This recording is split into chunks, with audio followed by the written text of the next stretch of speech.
Ano, masaya po kasi ano, ayan, magkakaroon po kami ng bahay dito sa Daet. Siyempre, kinakabahan pa. Kinakabahan pa. Kasi,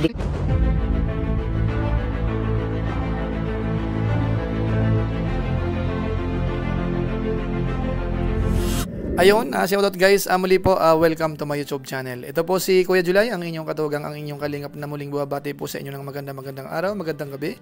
Saang panig man po tayo ng mundo naroon. At sa araw nito, panibagong vlog po tayo. Ito po hindi patungkol sa mga issue. Ito po ibang pa-good vibes dahil ang i-highlight po natin ay yung pangalawang pabahay po kay Joy Diwata na kung saan ho, inumpisahan na. So, tingnan po natin yung status. Sino-sino kaya yung nakapunta? Nandoon ho ba si Nanay Imelda? Nagkita na ho ba sila? So, maya-maya po yan ng konti. Pero bago po yun, siyempre, paalala muna si Kuya July. Baka sakaling meron pa po ditong hindi nakasubscribe sa ating YouTube channel, huwag natin kalimutan. July Paunil. Tapos, pakipindot lang po yung notification bell button para lagi po tayong updated sa aking mga video upload. Tapos, yung ating Facebook page po, July Paunil 2.0, pwede po nating i-follow at saka po pwedeng i-like yung mga upload dyan. So, maraming salamat at kung okay lang po, mga Lingap partners, pakisuportahan din po. Pwede po nating dalawin ang mga channel po. At higit sa lahat, sina Kuya Bal Santos Matubang at saka po si Kalingap Rab. Maraming salamat po sa inyong lahat. Ngayon tuloy na po tayo, pag-usapan na po natin itong patungkol po sa pabahay po kay Joy Diwata. Maaaring sabihin ng iba, bakit kay July? Di ba may bahay na yan? Oho, may bahay na po siya, yung pabahay po ng Team Kalingap. Sa pagkakataon pong ito po yung pangalawa na. At ang location po nito ay nasa sentro na. Ibig sabihin, kung nag-aaral ho dyan sa mga school na malalaki dyan, pwede na pong uwian po dito. At siyempre ho, magpapaunan na po tayo.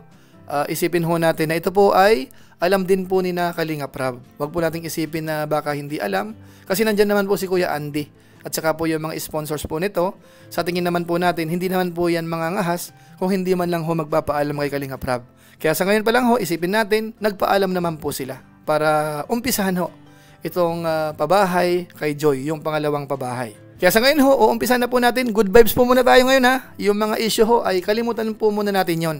Kung madalas ho na pag-uusapan yung Fran Joy, na udlot, ano ba ang marapat gawin, kalimutan po muna natin.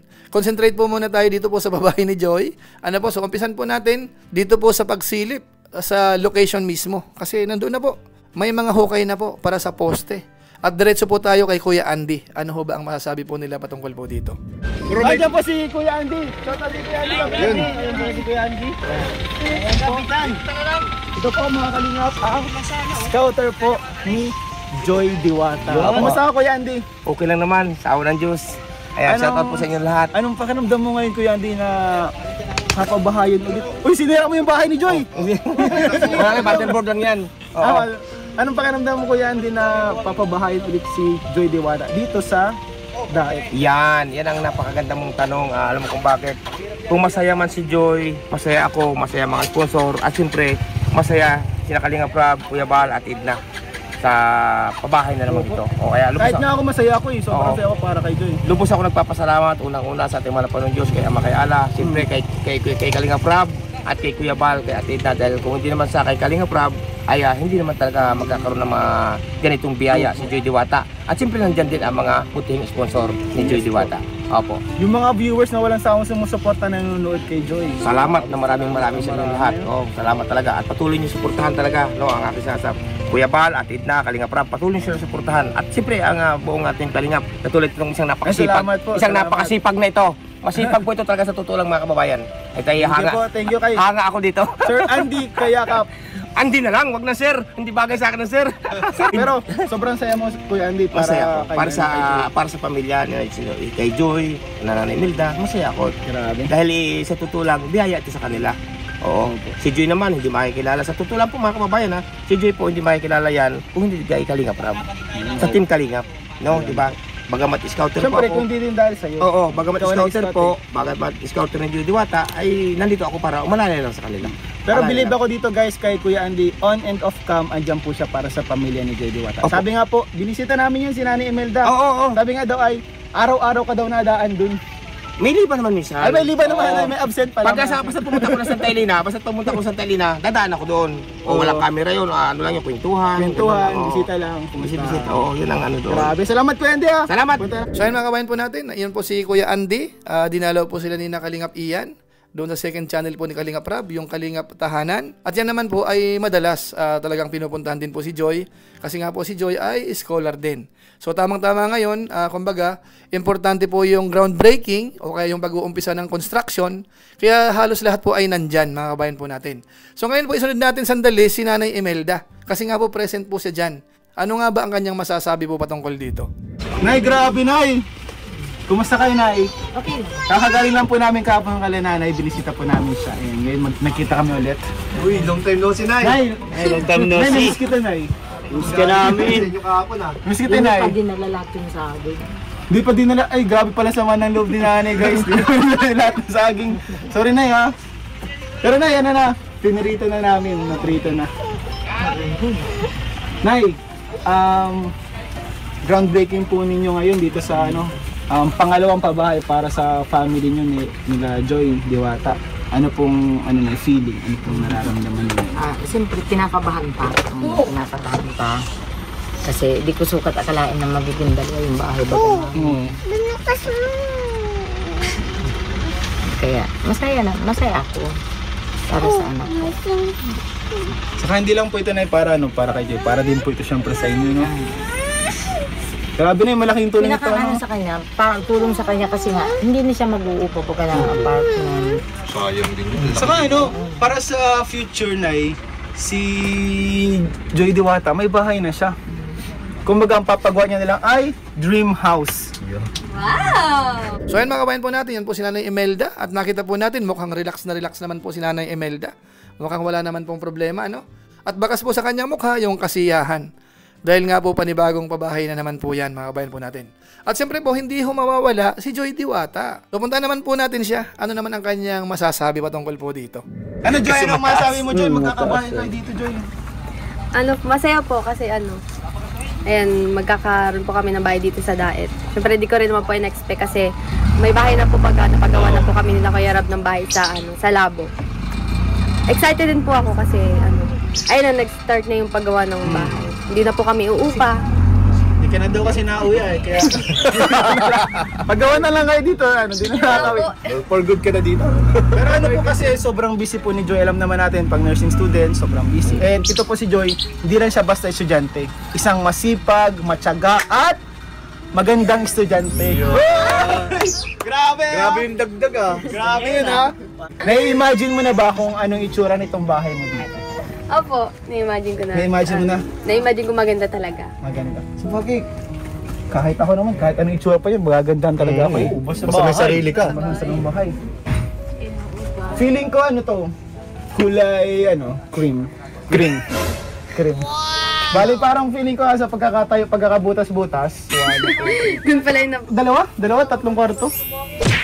So yun guys, napakaganda po talaga ng lupa dito na Diyos. Saka ang ganda bro ng lupa dito, patag. Tama. Parang ang dali magtanim dito ng kamatis, ganyan. Parang matabaan lupa. Yes. Gano'n ito kalaki itong lupa niyo dito, Joy? Sinabi sa'yo? hindi ko po. Si Kuya, hindi kaya kapatang Si Kuya, hindi kaya. Baka 100 square meters kasi kadalasan ang cut dito 100 square meters. Pero maganda kasi nakakatawa, may kapitbahay po mga kalingap. May mga bahay-bahay na rin po dito. Hindi siya nag-isang bahay. Medyo mas nakakatakot kasi pag walang kapitbahay, di ba, ganda may kapitbahay. Mga ilang taon lang dito, marami ng bahay dito. Feeling ko rin, after mga ilang years magkakaroon. Marami na Wala si Mang nagpapagawa. Jun. Ayun si Mang Jun. O yan, trivia natin, kapitbahay niya po si Mang Jun. Yes po, kapitbahay po. Saan dyan? Hindi ko lang po alam. Simulan na rin. Simulan mo siya. Opo. Ay, kakapal na. Kaya kapitbahay po ni Joy si Mang Jun. Kumusta pala Joy sa school niyo? Kumusta pala sa school niyo? Okay lang po. Matatapos na rin po ang SEM. Kaya magkakaroon na po ng semester break. Oh, di bakasyon ka pala? Opo, next week po.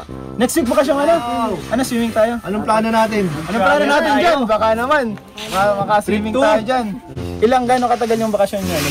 2 weeks po at. 2 weeks? Bali 2 weeks tayong pwede mo may chance na mag-swimming. So ang chance nito ay 2%. Napakababa naman bro. Feeling ko hindi ko na siya kilala. Parang ibang Joy na nasa harap ko ngayon. Pero sana makapag-swimming tayo. Joy na invite natin ibang Kalingap Angels. Ano nyo ngayon Joy? Exam nyo ngayon? Last day. Bago groundbreaking, ay pagkatapos mo dito sa groundbreaking, exam ka diretso. Opo.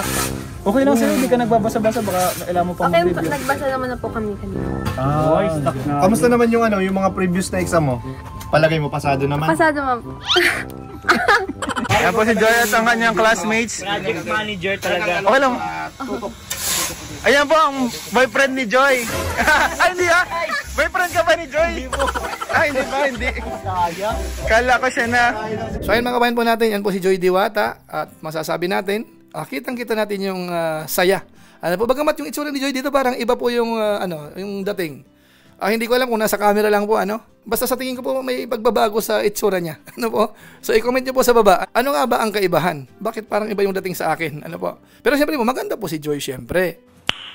Nice. At kitang-kita ho natin na masaya siya kasi nga nasa sentro po yan Malapit na malapit lang po yan doon sa school o kaya yung mga establishment po na nandyan po sa sentro. Kaya pwede pong uwian po yan kung sakasakali.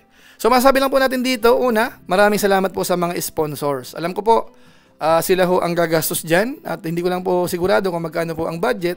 Pero kapag ka po ganyang pabahay, sigurado ho, abot po yan ng kalahating milyon.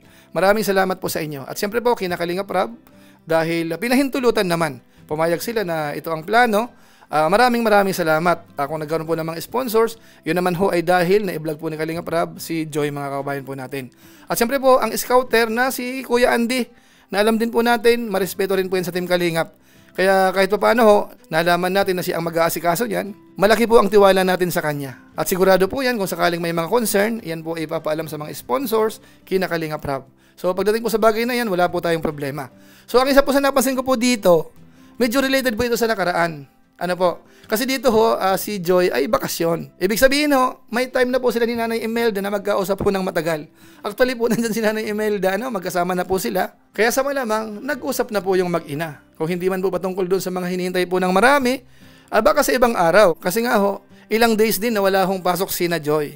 Kaya antabayanan po natin kung ano kaya ang mapag-uusapan nung mag-ina. Kung ang hinihintay nyo naman ay patungkol po doon sa isang subject natin. Kaya masasabi ko na lang ho, abangan na lang po nang talagang nagpupus pa rin po sa mga Franjoy po, mga kabayan po natin.